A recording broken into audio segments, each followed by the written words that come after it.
Hello, it's Marcia, the Rolling Realtor.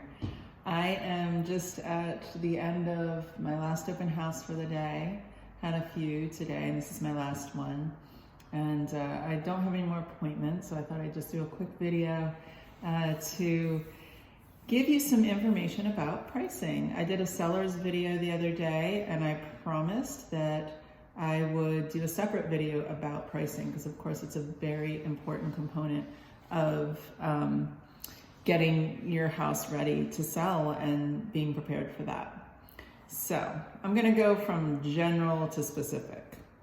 So generally speaking, how do you decide what to price your home? First, you look at the comps, the comparable homes in your area, in your price range, all of that. But specifically, what area do you look at? So you want to be within a mile of your home. That's a good distance to look. And if a bank is doing an appraisal for a comp, for an appraisal or something like that, they are going to look within a mile. So that's the first thing. The second thing is you want to look at homes that have sold in your area.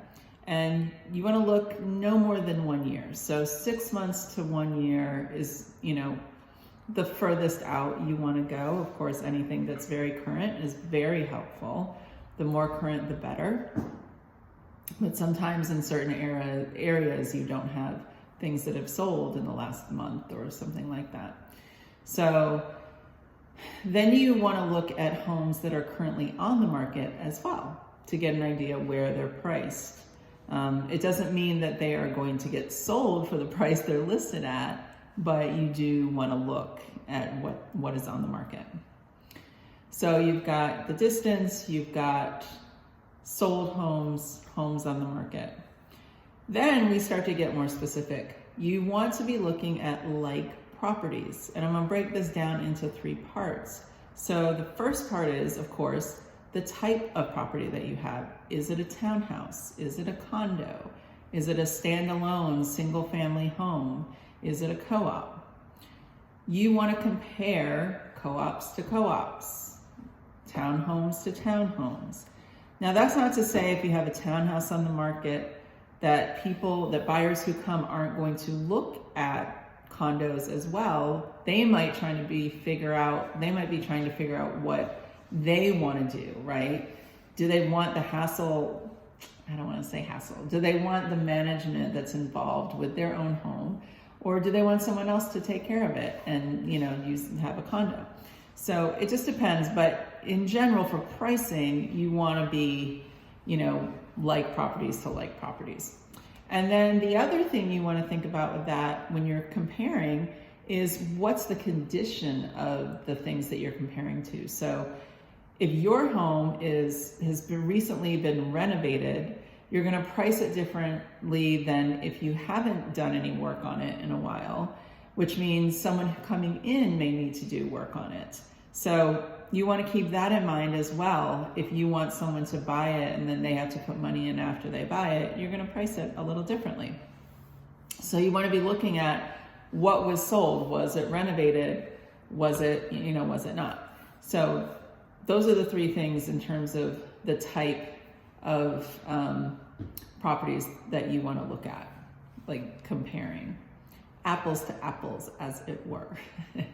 And then we get to the very specific things, which is what's the layout? Is it a 3-bedroom? Does it have 2 bathrooms? Does it have 1 bathroom? Does it have an extra room? Does it have dining room space? In New York City, which is where I'm focused, a condo isn't always going to have all those extra rooms, where a house might have extra rooms here and there that you use as a little study or you use as a dining room. So these are things to keep in mind as well. And then in that same area of thinking, total overall footage. So let's say you have a condo that's a 3-bedroom and it's 1,500 square feet, and you have a townhouse that is a 3-bedroom, but it's got 2 or 3 floors and it's, 2,500 square feet.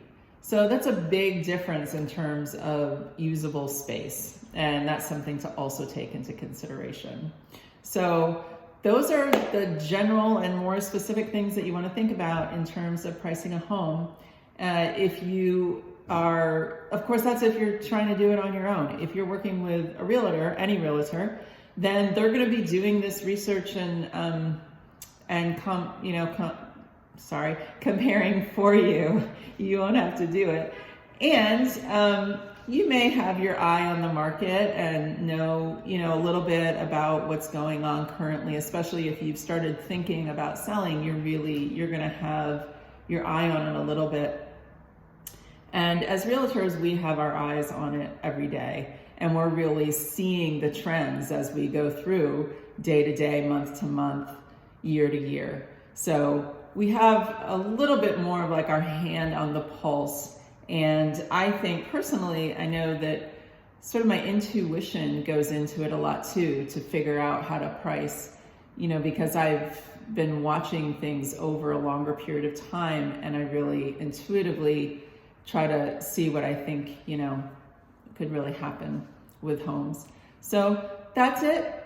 I hope this was helpful, and have a great day. Peace.